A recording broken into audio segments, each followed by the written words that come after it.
And a tough one for the Lakers. Lakers now 2-9 in their last 11 games. What is your belief level about the attainability of returning to what you guys were in Vegas? Did you still feel like that team exists within the two? It was just 2 games, though. It was just a small sample.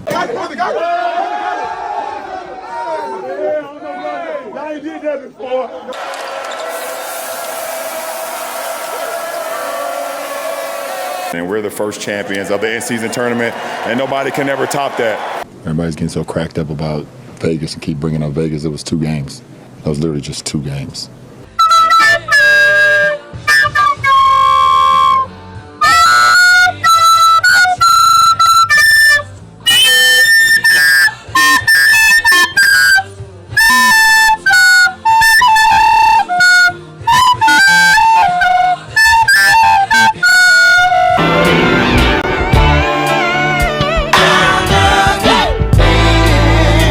What the dog doing, y'all?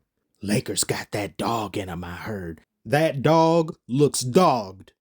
It seems as though Dynamo must repeat himself again, something that he doesn't like doing. For nearly the entire beginning of this season, I stated the Lakers were mid, they have mid-19, and they aren't to be taken seriously after only having beat barnacle teams leading up to the in-season tournament. They called me a madman. And what I predicted came to pass. Lakers let 4 starters on the Grizzlies score 20 or more. What the hell are you guys even doing out there? Lakers are 3 of 10. Only 2 more away from my Detroit Pistons. Do you want to join us down here in hell, Los Angeles? I don't think so. It's gotten so bad you got Lamar Odom out here giving coaching advice. Offense. We're all The offense is causing us defensive problems.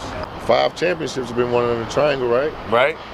So It's not outdated. Bring it back. And you know something? He kind of has a point. The offense is causing defensive problems because the offense centers around 2 people, primarily being that of LeBron. Maybe once they fire Osama bin Darvin, they'll replace him with Lamar Odom. What could go wrong? May even sign Khloe Kardashian on a 2-way contract, but knowing Lamar, she ain't gonna get no playing time.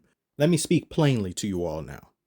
Being completely objective and leaving my dislike and disgust of the Lakers aside, them winning the in-season tournament was one of the worst things that could possibly happen to them. You want to know why? Because if they win, which they did, it's rigged.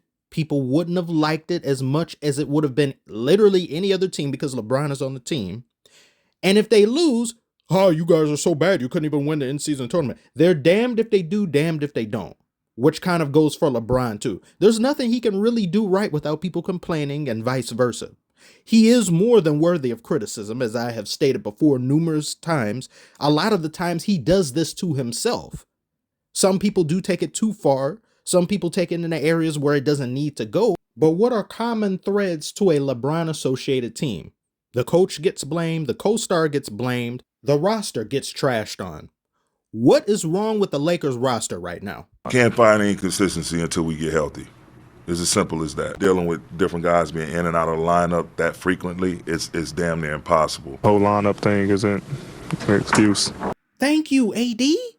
You faced the Miami Heat and lost to them. Miami Heat have had some of the most lineup switches in the league, yet they're still doing good without their primary star player being Jimmy Butler. AD isn't playing too well. AD has been playing amazing, terrific for the past month. Darvin Ham isn't making proper adjustment. Where was this energy when you guys won the in-season tournament? I had nothing to say about him then. Now it's a problem. Well, LeBron is 39 and he can't be asked to do everything himself at this age. But when he's playing good and having great games, I hear so much about how impressive it is that a 39-year-old is doing that. He's still running the league. He's low-key the best player in the world. No one's ever been this good at 39. Westbrook keeps turning the ball over. He ain't here no more. You're done talking.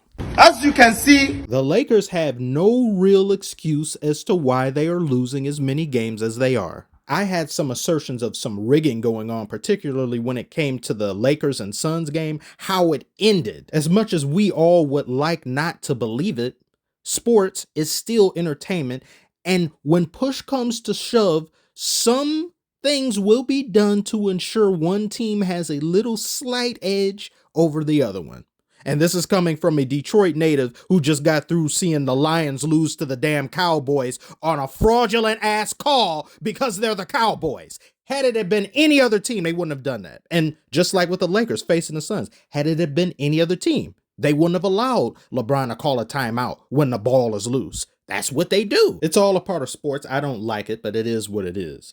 Then the Lakers took care of business after that, and I had no complaints at all. They dismantled and destroyed and humiliated the Pelicans, and then they went on to beat the Pacers in a good game.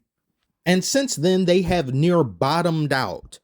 It all points to lack of effort, lack of commitment, because you decided that the season was over after the in-season tournament, which is one of the outlying problems that exists with an in-season tournament. Because in this league, where people get paid tons of money for not playing games regularly, having to put forth near playoff effort at the beginning of the season and be made to care about something that doesn't really have any bearing on the rest of the season, despite it having mostly a good and positive effect for the fans and everything else that comes in between. Like, I see the in-season tournament as a pretty favorable.